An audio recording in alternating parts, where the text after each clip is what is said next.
For today's video, ako ipakita sa inyo kung unsaon na mga mong medal nga ma-personalize siya aron makita gid sa mga bata unsa de ang ilang award nga ma-receive. So naagay siya pangalan, di ba? Sa likod ani walay nakapikit na pangalan, di ba? So amo na siyang himuan og pangalan. So kanimo ni siya among gi-layout na ilang pangalan sa ilang award o ilang name. So kani siya mo ni siyang gitawag nga photo top or siya og cellophane nga imo siyang i-cover sa imong gi-layout aron mo last siya for pila ka years na dili siya ma-fade. Kay kung kanilang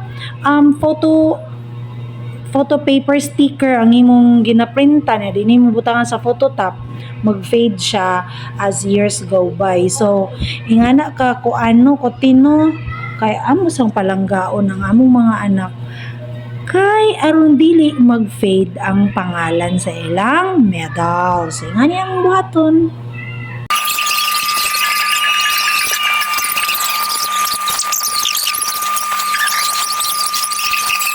Ano to siya, kung mahumanan mo siya og pikit, imo na siyang guntingon.